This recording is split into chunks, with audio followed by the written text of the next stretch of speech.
ধূমপান এবং মদ্যপান স্বাস্থ্যের জন্য ক্ষতিকারক। Cigarette smoking and consumption of alcohol are injurious to health. Team গল্প গুজবের পক্ষ থেকে জানানো হচ্ছে যে আমরা কোনো রকমের কুসংস্কার এবং অন্ধবিশ্বাসকে প্রাধান্য দিই না। যে সমস্ত গল্পের নাট্যরূপ আপনারা শুনে থাকেন তার পুরোটাই লেখক এবং লেখিকার কল্পনাপ্রসূত এবং শুধুমাত্র ভৌতিক আবহ এবং রোমাঞ্চকর পরিবেশ তৈরি করার জন্যই সেই সমস্ত মুহূর্তগুলির অবতারণা করা হয়ে থাকে। এর সঙ্গে বাস্তবে কোনো ঘটনার কোনো রকম সম্পর্ক নেই। তা সত্ত্বেও যদি সেই সমস্ত ঘটনার সাথে বাস্তবের কোনো ঘটনার কোনো মিল পাওয়া যায় তা নিতান্তই কাকতালীয় এবং অনিচ্ছাকৃত। ধন্যবাদ।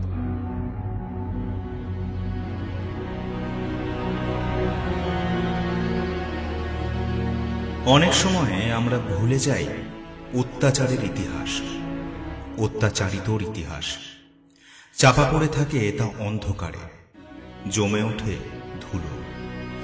আর সেই ধুলিমলিন ইতিহাসের আনাচে কানাচে ঘুরে বেড়ায় অতৃপ্ত সেই নির্যাতিতা, যাকে একদিন নির্যাতিত হতে হয়েছিল ক্ষমতার জন্য, লোভ আর দম্ভের জন্য, কামনার জন্য। সেই রকমই একটি ভয়ঙ্কর হাড়হিম করা গ্রাম বাংলার ভৌতিক গল্প নিয়েই আমাদের নিবেদন সোমদর্শীর কলমে মাকসুদাবাদের জমিদার বাড়ি। গল্প পাঠে অমিত। বিভিন্ন চরিত্রে রয়েছে দীপঙ্কর দেব, শুভ্রকমল, গীতিকা ও সোমদর্শী। শব্দ সংযোজন এবং মাস্টারিংয়ে ওয়েব সেশন স্টুডিও। পোস্টারে সূর্য। বিশেষ আবহ Shubhrakamal. Edit, sound effects, visual graphics এবং নির্দেশনায় সোমদর্শী এবং সূত্রধারের ভূমিকায় আমি স্নেহাদ্রি। শুরু হচ্ছে আমাদের এবারের নিবেদন, এক হাড় হিম করা গ্রাম বাংলার ভৌতিক গল্প মাকসুদাবাদের জমিদার বাড়ি। শুনতে থাকুন শ্রোতা বন্ধুরা।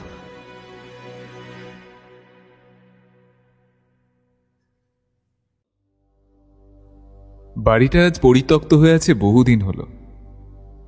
বিশ্বরূপ যখন ছোট তখন ও তার বাবাকে জিজ্ঞাসা করেছিল এই বাড়িটায় কে থাকে, কিন্তু বাবা বলেছিলেন যে তিনি শুনেছিলেন নাকি গ্রামের এক সময়কার প্রখ্যাত জমিদার বাড়ি ছিল।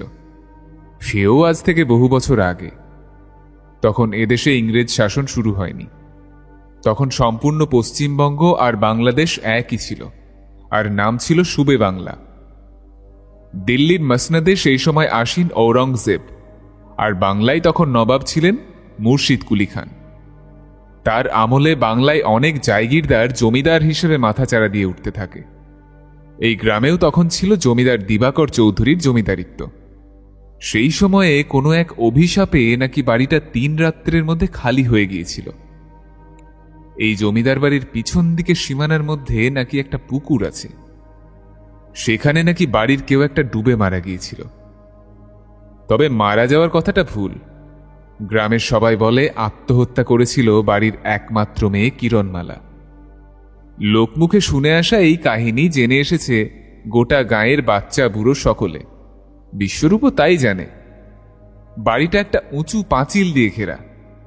পাঁচিলটার কোথাও কোথাও পলেস্তারা খসে গিয়ে ইট বেরিয়ে পড়ে যেমন জীর্ণতার প্রমাণ দিচ্ছে, তেমনি আবার কোথাও বা ইট সম্পূর্ণ ভেঙে গিয়ে ভিতরের বিশাল থাম আর মহল বাড়িটাকে হানাবাড়ি হিসেবে সবার সামনে তুলে ধরেছে। বিশ্বরূপ কিছুটা বড় হবার পর বেশ কয়েকবার বাড়ির সামনে আর চারিদিকে চক্কর মেরে এসেছিল, কিন্তু সন্দেহজনক কিছুই দেখতে পায়নি। বাড়ির কোনো দিকেই কিছু দেখা যাচ্ছে না। তাহলে বাড়িটার যে বদনাম আছে সেটা নিছকই মানুষের কল্পনাপ্রসূত, না এর কোনো অস্তিত্ব আদৌ আছে ভেবে পায় না বিশ্বরূপ। আসলে সত্যি বলতে কি, ছোট থেকে বড় হবার মধ্যে কিভাবে যে 22টা বছর পার করে আজ 23 বছরে উপনীত হলো সেটাই কেমন ধাঁধা লাগিয়ে দেয় তাকে। দিন যত বাড়তে থাকে কি একটা দুর্নিবার আকর্ষণ বিশ্বরূপকে বাড়িটার প্রতি আকৃষ্ট করতে শুরু করে। পারতপক্ষে গাঁয়ের লোক ওই বাড়ির দিকে যায় না, আর ছেলের দলও ওই বাড়ির সামনের মাঠে খেলে না। পুরো বাড়িটা গাঁয়ের এক প্রান্তে নিঃসঙ্গ একাকী অবস্থায় তার কঙ্কালসার মূর্তি নিয়ে অতীতের অজানা অভিশাপের কথা চির অমলিন করে রাখে গ্রামের আবাল বৃদ্ধ বনিতার মনে। সারা জীবনটা যাদের ধ্যান জ্ঞান অজানাকে জানা বা অ্যাডভেঞ্চার যাদের নেশা, তাদের কাছে কোনো বাধা রূপে দেখা দেয়নি কোনোদিনই। স্বভাবতই তরুণ বয়সী বিশ্বরূপের কাছে সামনে থাকা ওই পুরনো হাভেলি যেমন একটা রহস্যের খনি, তেমনি বহুদিনের না উদ্ঘাটিত সত্যকে সকলের সামনে তুলে ধরার এক সুবর্ণ সুযোগ। বিশ্বরূপ তাই কদিনের মধ্যেই সেই পুরনো সত্য জানার জন্য প্রাচীন জমিদার বাড়ির ভাঙা পাঁচিলের মধ্য দিয়ে পা রাখল শতাব্দী প্রাচীন পাণ্ডব বর্জিত বিজন চৌধুরী বাড়ির ভিটেতে। কিছু একটা তো রহস্য লুকিয়ে আছেই এই বাড়ির ইট কাঠ পাথর আর খসে যাওয়া পলেস্তারের মধ্যে। বিশ্বরূপকে সেই চাপা পড়া ইতিহাসকে বার করতেই হবে। কোনো ব্যক্তি বিনা কারণে কাউকে অভিশাপ দেয় না বা কোনো জায়গাকে অভিশপ্ত করে না। কিছু একটা কারণ তো আছেই। পাঁচিলের ভাঙা অংশ দিয়ে ভিতরে পা দিয়েই বিশ্বরূপ দেখল জমিদার বাড়ির আসল ভীতি প্রদর্শনকারী রূপটা। চাঁদটা আজ আকাশে উঠেছে বেশ বড় করে, বোধহয় পূর্ণিমা আছে আজকালের মধ্যে। বাড়ির পিছন দিকে চাঁদটার আলো এসে পড়াতে সিলভেটে বাড়ির কঙ্কালসার রূপটা আরো যেন বীভৎস রকমের ভয়ঙ্কর লাগছে।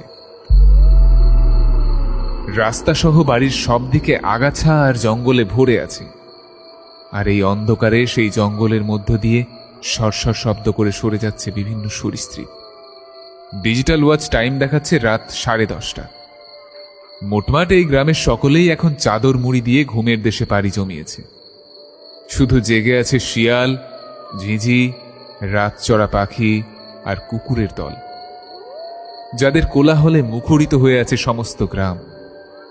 বিশ্বরূপ এমনিতে ডাকাবুকো ছেলে, না হলে সকলের বারণ করা সত্ত্বেও এই বাড়িতে পা দেওয়ার সাহস করত না। কিন্তু সাহস আর একগুয়েমির মধ্যে তফাৎ আছে।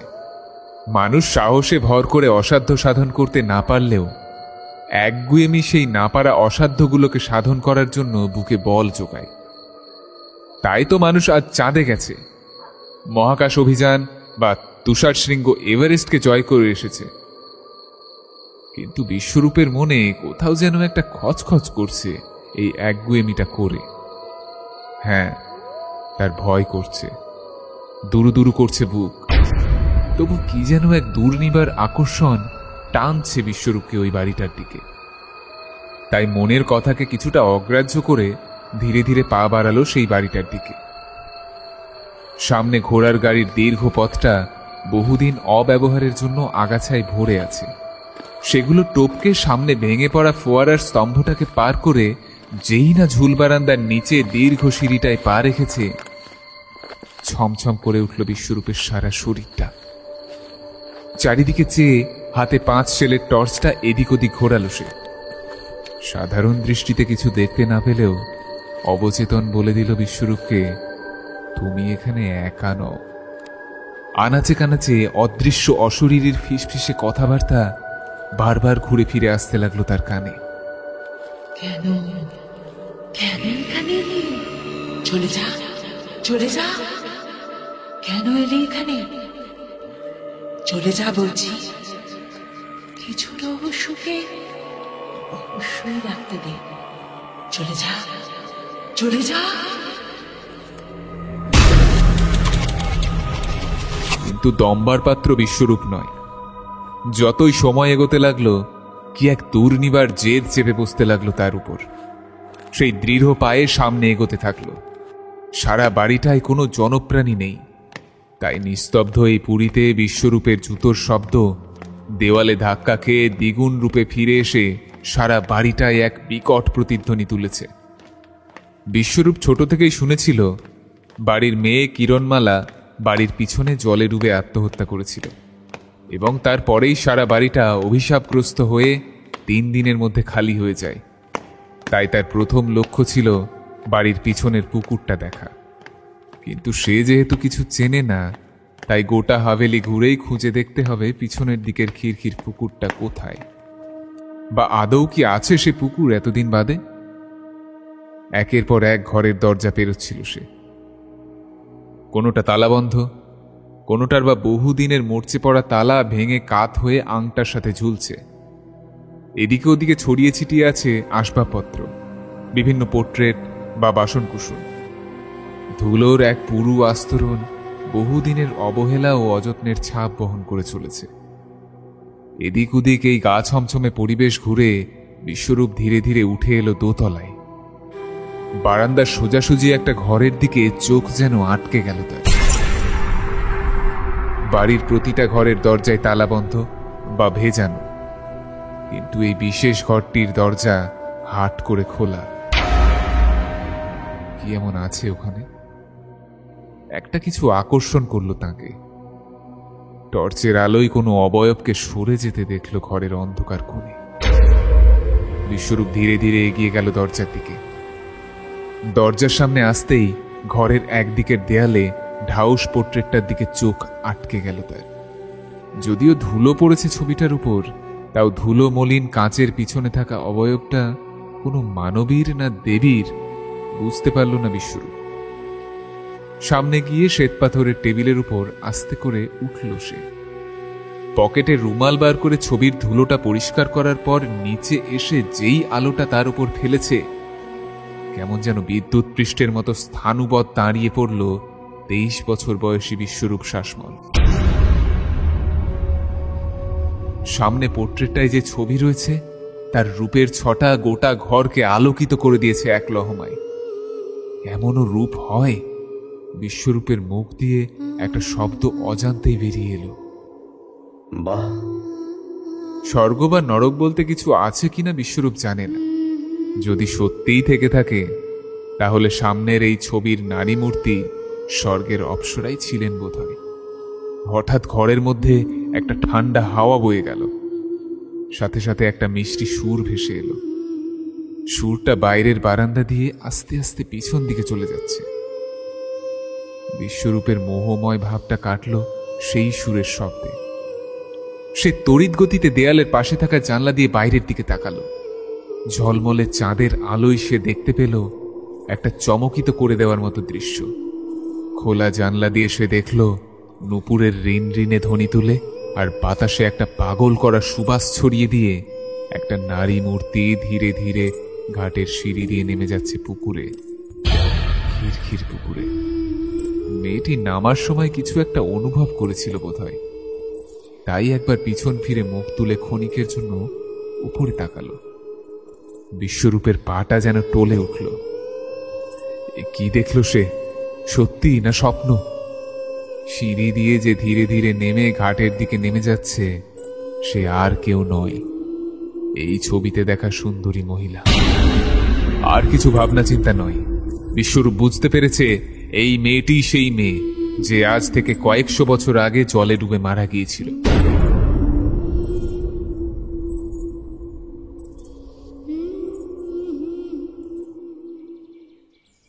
গুস্তাখি মাফ নবাব, लेकिन আমি এখানে এমনি এমনি তশরিফ রাখিনি।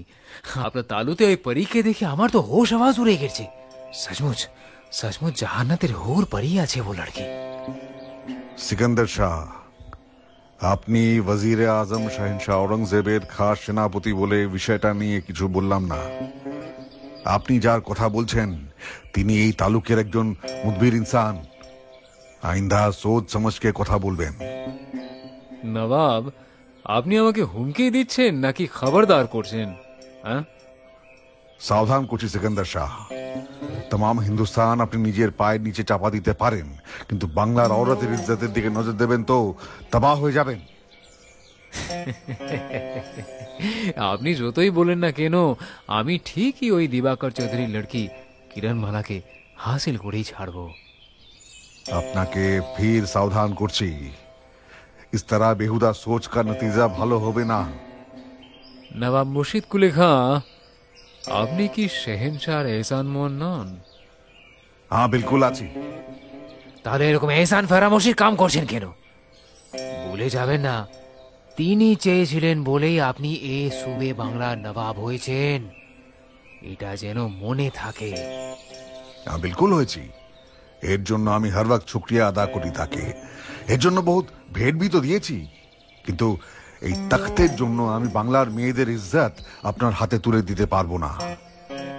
বারংবার বুঝিয়েও যখন নবাব মুর্শিদ কুলি খাঁর মন বদলানো গেল না, তখন রেগে গেল দিল্লি বাদশার বিশেষ সেনাপতি সিকান্দার শাহ। সে একবার ভালো করে দেখে নিল নবাব মুর্শিদ কুলি খাঁকে। ভিতরের রাগ তখন তপ্ত লাভার মতো ফুটে বাইরে বেরিয়ে আসতে চাইছে, কিন্তু ক্রূর সিকান্দার শাহ জলদবাজিতে কোনো সিদ্ধান্ত নেওয়ার লোক নন। তিনি একটুক্ষণ চুপ থাকলেন, তারপর ধীরে ধীরে বললেন, বেশ নবাব সাহেব, আপনার বাংলার औरतेর ইজ্জত আপনি বাঁচানোর কোশিশ করেন, আমি তো আমার বাকিকে নিয়েই ছাড়বো। পরের বার আমি আর এখানে তশরিফ রাখবো না।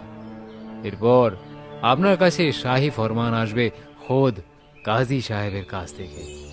খুদা হাফেজ। জুতো মশমশিয়ে বেরিয়ে যায় সিকান্দার শাহ, আর তার শেষ কথাগুলো শুনে চমকে ওঠেন নবাব মুর্শিদ কুলি খাঁ। সেই সময় ভারতের সব জায়গায় চলছে মুঘল শাসন। দিল্লির বাদশাহ ঔরঙ্গজেব বাংলায় পাঠিয়েছেন শাসন করতে তার সুবেদার মুর্শিদ কুলি খাঁকে। মুর্শিদ কুলি খাঁর সময় বাংলায় যে শাসন চলছিল সেটা হলো নবাবী শাসন। কিন্তু মুঘল বা নবাবী যাই শাসন চলুক, ভারতে তখন শাহেনশাহ ঔরঙ্গজেবের ধর্মীয় গোড়ামি এতটাই বেড়ে গিয়েছিল যে ধর্মের ধ্বজা সিংহাসন আর সাম্রাজ্যের ধ্বজার থেকে উপরে উঠে গিয়েছিল। কথায় কথায় শাহেনশাহ কাজী মৌলবীদের নির্ণায়ককে বিশেষ গুরুত্ব দিতে শুরু করেন। তাতে দেশে এই ধর্মগুরুদের একচেটিয়া ব্যবসা শুরু হয়। শুধু তাই নয়, ধর্মের নাম করে নানা গর্হিত কাজও করতে শুরু করেন তারা। ফলে দেশে সাম্প্রদায়িক সম্প্রীতি ধ্বংস বা অবনমনের মুখে পতিত হয়। মুর্শিদ কুলি খাঁ ব্যাপারটা জানতেন, তাই ভিতরে ভিতরে শঙ্কিত হয়ে ওঠেন তিনি। বন্ধুস্থানীয় দিবাকরকে সে কথা বলেনও তিনি। দিবাকরকে চিন্তান্বিত দেখে তার একমাত্র মেয়ে কিরণমালা বলে ওঠে, চিন্তা করবেন না বাবা, ওই পশু যদি কোনো রকম অশালীন কাজ করে তাহলে উপযুক্ত শাস্তি সে পাবেই। কিভাবে বেটি? চাচাজি, আপনি জানেন তো চিতোরে রানী পদ্মিনী কি করেছিলেন? এইরকমই একটা পশু আলাউদ্দিন খিলজির কাছ থেকে তাদের ইজ্জত বাঁচানোর জন্য জহর ব্রত করে অগ্নিতে নিজেদের দেহ সমর্পণ করেছিলেন।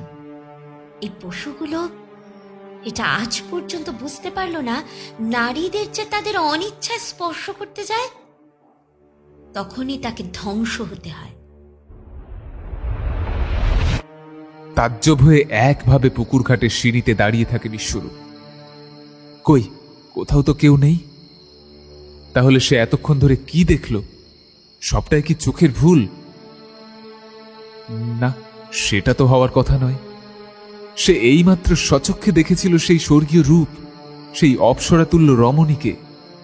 মেয়েটির চলন বলন যে কোনো পুরুষের হৃদয় মথিত করতে যথেষ্ট। সেই রূপ গলিত রূপোর মতো, শুভ্র নির্মল গায়ের রং, যৌবন ও মদমত্ত চলন, আর শারীরিক খাঁজগুলি থেকে যেন সুধা গড়িয়ে পড়ছিল। একটি পুরুষ যদি তেমন কোনো নারীকে পায় তাহলে তার জীবন পূর্ণ হিসেবেই গণ্য হতে পারে।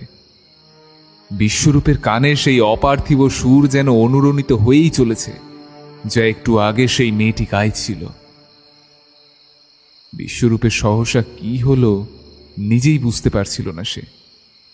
মেয়েটির একবারের দৃষ্টি কি তাকে সম্মোহিত করে দিল, না সেই রূপের প্রেমে পড়ে গেল সে? বিমোহিত হয়ে এসব কথাই ভাবছিল, হঠাৎ শিয়ালের একটা প্রচণ্ড হিমশীতল কণ্ঠস্বর তাকে বাস্তবে ফিরিয়ে আনল। আসতেই কি এক খটকা লাগলো বিশ্বরূপের। না, সবটা ঠিক নেই, কি একটা যেন পরিবর্তন ঘটেছে এই স্বল্প সময়ে। ভালো করে এদিক ওদিক তাকাতেই বুঝতে পারল পরিবর্তনটা ঘটেছে সামনের পুকুর ঘাটটাই। যা এতক্ষণ ছিল কচুরিপানায় ভর্তি, সেগুলো কোনো জাদু মন্ত্র বলে সরে গিয়ে সেই জায়গায় টলটলে জল মৃদুমন্দ হাওয়ায় ঘাটে ধাক্কা খাচ্ছে। আকাশে গোল থালার মতো চাঁদের প্রতিচ্ছবি ভেসে বেড়াচ্ছে পুকুরের জলে। বিশ্বরূপ বেশ আকৃষ্ট হলেও যার পর নাই আশ্চর্যও হয়েছে। তার এই দৃশ্যের ভাবনায় ছেদ পড়ল যখন সে বুঝল তার ঘাড়ে একটা হিম শীতল নিঃশ্বাস পড়ছে। যেই সে পিছনে ঘুরল, সাথে সাথে ভয়ে আতঙ্কিত হয়ে উঠল। নিঃশ্বাস বন্ধ হয়ে গেল। চোখ বিস্ফারিত হয়ে দেখল তার চোখের উপরে দুটুকরো জ্বলন্ত অঙ্গারের মতো চোখ রেখে স্থির দৃষ্টিতে তাকিয়ে আছে সেই নারী মূর্তিটি, যাকে বিশ্বরূপ দেখেছিল পুকুরের জলে নেমে যেতে। হতচকিত বিশ্বরূপ কি বলবে বুঝতে না পেরে চুপ করে দাঁড়িয়ে রইল।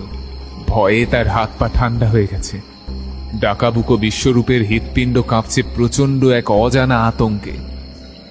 কি করবে সে? মেয়েটি প্রচন্ড এক হুঙ্কার দিয়ে বলে উঠল, কি জন্য এখানে এসেছিস? হ্যাঁ, কি চাই তোর? মানে আমি সব কটা পুরুষ মানুষই একরকম। তারা চায় নারীদের জোর করে ভোগ করতে, চায় শুধু তার শরীরটা পেতে। কেন রে, আমরা কি শুধু তোদের ভোগ্য বস্তু? কিন্তু আমি শুধু দেখতে। চুপ শয়তান! তোরা সবাই একরকম। যদি তাই না হবে, আমার দিকে ওই রকম লোলুপ দৃষ্টিতে তাকিয়েছিলিস কেন? হ্যাঁ, কেন ওই রকম মুগ্ধ হয়ে দেখছিলি এই শরীরটা? বিশ্বরূপ কিছুক্ষণ কোনো উত্তর দিতে পারল না।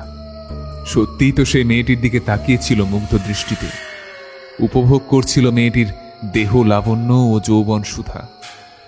কিন্তু তার মধ্যে লালসা বা কামের প্রতিফলন ছিল না বোধহয়।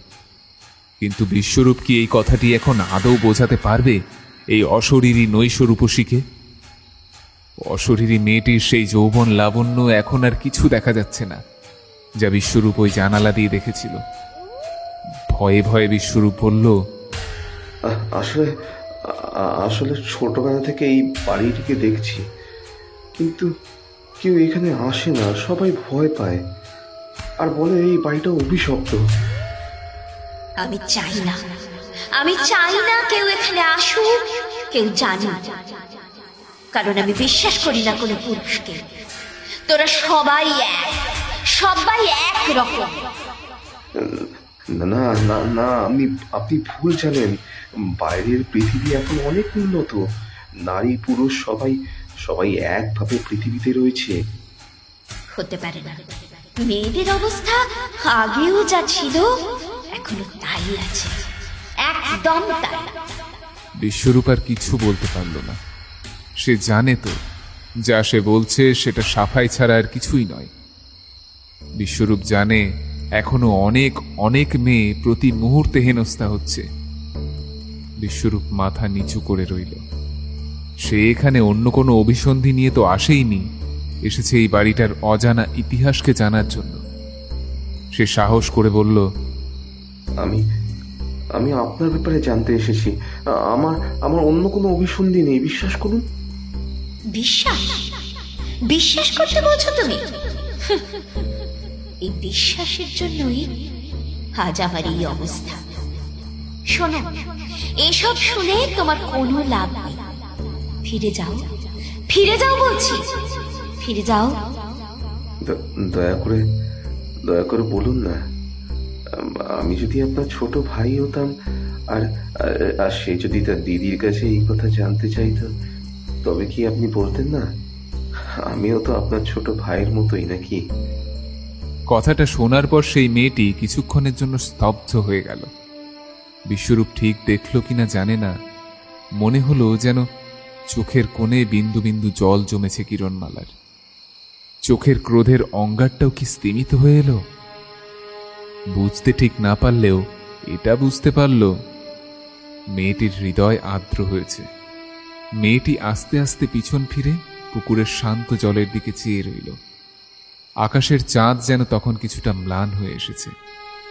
মেয়েটি বলতে শুরু করল, সুবে বাংলায় তখন মুসলিম শাসন হলেও তৎকালীন নবাব মুর্শিদ কুলি খাঁ সর্বধর্মের প্রতি বেশ স্নেহশীল ছিলেন। কেউ কোনোদিন কারোর প্রতি বিরূপ ভাব পোষণ করতে তাকে দেখেনি, কিন্তু এর পরেও তিনি সম্পূর্ণ স্বাধীন ছিলেন না। দিল্লি সিংহাসনে তখন বসে আছে মোগল সাম্রাজ্যের সবচেয়ে নিষ্ঠুর রাজা আওরঙ্গজেব। তখনকার দিনে কারোরই তেমন স্বাধীনতা বলে বস্তুটা ছিল না, আর নারীদের তো একদমই না। তা সত্ত্বেও আমায় আমার বাবা দিবাকর চৌধুরী পুত্র স্নেহে মানুষ করেছিলেন। সকলের চোখের মণি ছিলাম, প্রজাদের সম্মান পেতাম পুরো মাত্রায়। সে সময় মাঝে মাঝে দিল্লি থেকে ঔরঙ্গজেবের সেনাপতিরা এখানে আসতো, আর সেই পশুগুলো তখন প্রাপ্য খাজনা পাওয়ার পরেও জোর করে বাংলার মানুষদের ধন সম্পদ কেড়ে নিয়ে যেত, তাদের অত্যাচার করত, আর প্রতি রাতে কোনো না কোনো নারী তাদের ইজ্জত হারাতো ওই মানুষরূপী পশুদের হাতে। মুর্শিদ কুলি খাঁ অনেক চেষ্টা করেও তেমন সুরাহা করতে পারেননি। একবার ওই দিল্লি থেকে সিকান্দার শাহ বলে এক সেনাপতি বাংলায় এলো খাজনা আদায় করতে। মুর্শিদ কুলি খাঁকে আমি চাচাজি বলে ডাকতাম, আর ওনাদের মহলে আমার ছিল অবাধ যাতায়াত। সেই মহলে সিকান্দার আমায় দেখতে পেল, আর সাথে সাথে তার ভিতরের কামুক পশুটা জেগে উঠল। সিকান্দার প্রথমে চাচাজির কাছে আমাকে লাভ করার নোংরা প্রস্তাব দিল, কিন্তু চাচাজি সেই প্রস্তাব ঘৃণা ভরে প্রত্যাখ্যান করলেন ও তাকে সাবধান করলেন। সিকান্দার শাহ শাসিয়ে গেল সে কাজীর কাছ থেকে সমন পাঠাবে যাতে আমায় ভোগ করতে পারে। সে সময় সারা দেশে মুসলিম সম্প্রদায়ের মধ্যে কেউ কেউ হয়তো ভালো ছিল, কিন্তু তাদের ভালো থাকতে দেয়নি এই মৌলভী আর কাজীরা। দিল্লির নবাব যত না পারিষদ বর্গের কথা শুনত, তার থেকে বেশি শুনত এই মৌলভী কাজীদের মতো ধর্মগুরুদের কথা। সামান্য বিষয় থেকে শুরু করে বড় বড় রাজ্য শাসনের কথা, সবকিছুতেই কাজী মৌলভীদের বাঁধন ছাড়া কথা কিছুতেই মানতে পারছিল না দেশের লোকজন। এমনকি আমির ওমরাদের কোনো নারীর প্রতি যদি নজর পড়ত, আর সেই নারী যদি সেই হীন কাজ করতে অসম্মত হতো, তাহলে সেই নারীকে যাতে জোর করে সম্ভোগ ও নিজেদের হীন যৌন ক্ষুধা মেটাতে পারে এই ধর্মগুরুরা সেই বিষয়েও সমন জারি করত। এমনি তাদের দুঃসাহস ছিল। সিকান্দার শাহ ঠিক সেই রকম ভাবে শাসিয়ে গিয়েছিল চাচাজিকে। অবস্থার গুরুত্ব বুঝেছিলেন বলেই তিনি আমাদের বাড়িতে এসেছিলেন। আগে এই জায়গাটার নাম ছিল মকসুদাবাদ। সিকান্দার শাহ কয়েক মাসের মধ্যেই দিল্লির দরবার থেকে রাজকীয় শিলমোহর সহযোগে কাজের ফরমান নিয়ে হাজির হলো। নবাব মুর্শিদ কুলি খান সেদিন রাগ দেখেছিলাম ওই নারী শরীর লোভী কামুক পশুটার প্রতি। সিকান্দার শাহ, আপনার এই রবাইয়ার জন্য আপনি একদিন জরুর শর্মিন্দা হবেন, পস্তাবেন। আপনার এই বেহুদা হরকতের নতিজা ঠিকই পাবেন একদিন। আমি তো আপনাকে আগে আগাহ করেছিলাম নবাব, আপনি ইনকার করলেন। আমার দিল একবার যার প্রতি চলে আসে সেই চিড়িয়াকে আমি খাঁচায় না বন্ধ করে থাকি না নবাব মুর্শিদ কুলি খাঁ। আমি আপনাকে সাবধান করে দিলাম সিকান্দার শাহ, দিবাকরের মেয়ে কিরণমালা যে সে লড়কি নয়, সে তার জান দিয়ে দেবে, লেকিন ইজ্জত কখনো দেবে না। আহা নবাব, আপনাকে এর জন্য একদম চিন্তা করতে হবে না, আমার কাজ हमारे करते दिन। हम जानते हैं कि हमें क्या करना होगा। खुदा हाफिज नवाब मुर्शिद कुली खां, खुदा हाफिज। নবাবের কাছ থেকে বিদায় নিয়ে সিকান্দার সেদিন রাতেই আমাদের জমিদার বাড়িতে এসে চড়াও হলো। প্রথমে সে আমার বাবার কাছে এসে নির্লজ্জের মতো শাহী ফরমান নিয়ে এসে অকপটে আমায় নিয়ে যেতে চাইল, কিন্তু আমার বাবা সেই কথা শুনে তাকে দূর দূর করে তাড়িয়ে দিতে উদ্যত হলে সিকান্দারের সাথে আসা মুঘল সৈন্যদের সাথে আমাদের লাঠিয়ালদের খণ্ডযুদ্ধ শুরু হয়ে গেল। যুদ্ধবিদ্যায় পারদর্শী সেই মুঘল সেনারা ঠিক কাটা কলা গাছের মতো এই গ্রাম্য লাঠিয়ালদের লাঠির আঘাতে মাটি নিচ্ছিল পরপর। সিকান্দার শাহ বুঝল এইভাবে আমাকে সে পাবে না। সে তখনকার মতো চম্পট দিল, মনের মধ্যে ক্রুদ্ধ রাগ আর ঘৃণাকে দাবিয়ে রেখে। জানেন, আমার বাবা ছিল যেমনই প্রজাবৎসল, ঠিক তেমনই উদার চেতা। যে সময়ের কথা বলছি তখন মূলত মেয়েদের জোর করে বিয়ে দেওয়া বা বিয়ের পর তাদের হেসেলেও আতুর ঘরেই কেটে যেত। তখন ভালোবেসে বিয়ে করা বা নিজের বংশ জাতির থেকে নিচু কারোর সাথে বিয়ে করার প্রথা হ্যাঁ, একেবারেই ছিল না। কিন্তু আমার বাবা আমার ভালোবাসাকে মেনে নিয়েছিল। পাশের গ্রামের দেওয়ান রামকিঙ্কর ঘোষের ছেলে শঙ্করের সাথে আমার সম্পর্ক মেনে নিয়েছিলেন কোনো প্রতিবাদ না করে। মাঘ মাসের শুক্লপক্ষে আমাদের 4 হাত এক করে দিয়েছিলেন। শত শত দিন দুঃখে আমাদের 2 হাত তুলে আশীর্বাদ করেছিলেন। হ্যাঁ, এখনো মনে আছে। শঙ্করের মতো নিষ্পাপ আর জ্ঞানীকে নিজের স্বামী রূপে পাওয়া ছিল আমার কপাল আর ভাগ্য। কিন্তু অলক্ষ্যে শত্রু যে তার ছুরি শানাচ্ছে, সেটা হঠাৎ আসা সুখের কারণে সকলে বিস্মৃত হয়েছিলাম। বাসর ঘরে ঢুকেই প্রবল ধাক্কাটা খেলাম। ভিড়ের মধ্যে গা মিশিয়ে সেকান্দার শাহ আর তার সৈন্যরা সারা বাড়িতে ছদ্মবেশে ছড়িয়ে পড়েছিল। কিন্তু একেবারে ঘরের মধ্যে ঢুকলো কি করে? অন্দরের কারো সাহায্য ছাড়া তো এটা সম্ভব নয়। কিন্তু চমক আমার জন্য বাকি ছিল, এবং তা এমন চমক যা আমার পায়ের নিচের মাটি সরিয়ে দিয়েছিল কিছুক্ষণের জন্য। বিয়ের সময় আমার বাবা উপহার স্বরূপ শঙ্করের বাবাকে যৌতুক হিসেবে 3টি গ্রাম দিয়েছিলেন। কিন্তু শঙ্করের বাবা রামকিঙ্কর যে এতটা লোভী ছিলেন সেটা বুঝতে পারিনি। বাবা, বাবা, এসব কি হচ্ছে? তুই তো আগে থেকেই জানিস শঙ্কর, আমি অল্পেতে সন্তুষ্ট নই, আমার তো পুরোটাই চাই। যে बरखुरदार लड़की তুমি বহুত পাবে, সাথে প্রচুর রুপিয়া গহনা भी পাবে। আর দেখো, আমার লোক তোমার বাবাকে বহুত কুছ দিয়েছে, তুমি भी পাবে। सिर्फ वो लड़की আমার চাই। মাশাআল্লাহ মাশাআল্লাহ, उसकी উঠতি জওয়ানি আমাকে ঠিক থাকতে দিচ্ছে না। শয়তান, তুই কি ভেবেছিস? হ্যাঁ, আমায় জোর করলে তুই পাবি? তুই তাহলে ভুল ভেবেছিস। তবে রে সালে, এই খবরদার! আমাকে বাঁচাতে এসেছিল শঙ্কর, কিন্তু সিকান্দার শাহের লোকজন শঙ্করের সাথে আমার পরিবারের সবাইকে মেরে ফেলেছিল। আমায় জোর করে বিবস্ত্র করে আমায় ধর্ষণ করতে চেয়েছিল, অত্যাচার করেছিল। কিন্তু আমার শেষ পর্যন্ত ভোগ করতেও পারিনি। ওই ঘরের খোলা জানলা দিয়ে ঝাঁপিয়ে পড়েছিলাম এই পুকুরের জলে। সাথে দিয়েছিলাম অভিশাপ। যে পাষণ্ডর জন্য আমার এই বাড়ি রক্তে ভেসেছিল, সেই বাড়িতে ওরা কেউ থাকতে পারবে না। পারেওনি। ঠিক 1 সপ্তাহের মধ্যে রামকিঙ্কর মুখে রক্ত উঠে মরেছিল। সিকান্দার শাহ তাই। আমার অভিশাপ থেকে কেউ বাঁচতে পারেনি। সিকান্দার শাহ আর রামকিঙ্কর এই বাড়িতে ছিল বহাল তবিয়তে। নিজের ছেলেকে যে মেরে দিল, তার প্রতি বিন্দু মাত্র কোনো ঘৃণা নেই, বিদ্বেষ নেই। আমি মানতে পারিনি। চিৎকার করতে করতে ভয়ে এক রাত্রে দুজনে মুখে রক্ত উঠে মরেছিল। শেষ মুহূর্তে আমায় দেখতে পেয়েছিল। সেই ধাক্কাটা সহ্য করতে পারিনি ওই পশুগুলো। এতক্ষণ চুপ করে এক মনে কিরণের কথা শুনছিল বিশ্বরূপ।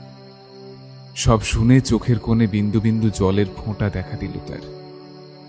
কিরণমালার 2 চোখ দিয়েও তখন গড়িয়ে পড়ছে অঝোর ধারায় অশ্রুধারা। এই পরিত্যক্ত ভুতুরে হানাবাড়িকে ঘিরে এত কথা, যা বিশ্বরূপ আজ জানতে পারল। এতদিন সবকিছুই ছিল অজানার অন্তরালে, সকলের আড়ালে। কেই বা জানবে, কেই বা বলবে এসব বিষয়ে কিছু কথা। সেটা তো সত্যিই এক মর্মান্তিক ঘটনা, হৃদয় বিদারণ করা এক কঠিন ইতিহাস। বিশ্বরূপ ধীরে ধীরে আরও এগিয়ে গেল কিরণমালার দিকে। আর তার এখন ভয় করছে না, বদলে কিরণমালার এই করুণ পরিণতির জন্য সে ব্যথিত। আচ্ছা, আপনি তো শাস্তি দিতে পেরেছেন আপনার পরিবারের হত্যাকারীদের। তবে এখনো কেন এই বিজন পুরীতে অতৃপ্ত হয়ে ঘুরে বেড়াচ্ছেন আপনি?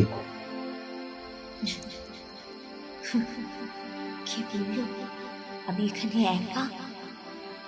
আমার মতো এই গ্রামের আরো অনেক কিরণমালার জীবনে যে একই পরিণতি হয়ে চলেছে, ভবিষ্যতেও হবে।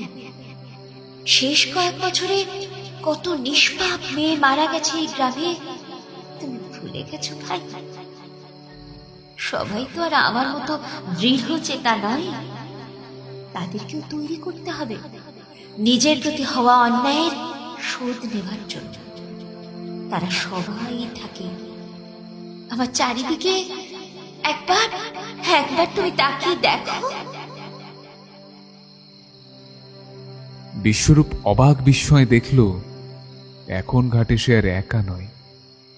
আশেপাশে অন্তত বেশ কিছু নারী মূর্তি দাঁড়িয়ে আছে, যাদের চোখে জল আর করুণ মুখে কিরণের দিকে তাকিয়ে আছে।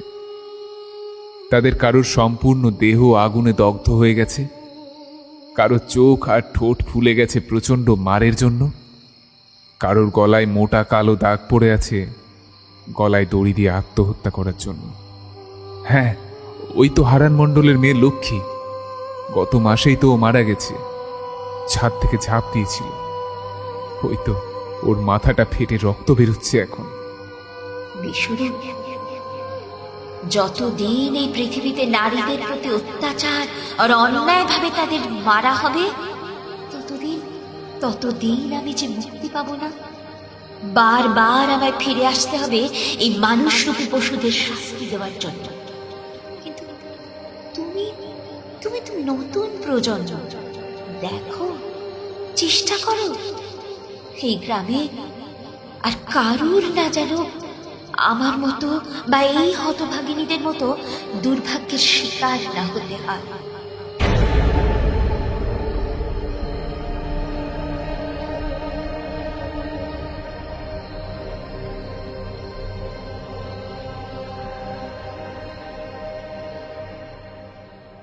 কেমন লাগলো আমাদের আজকের গল্প নিচে কমেন্ট করে জানাতে কিন্তু একদম ভুলবেন না।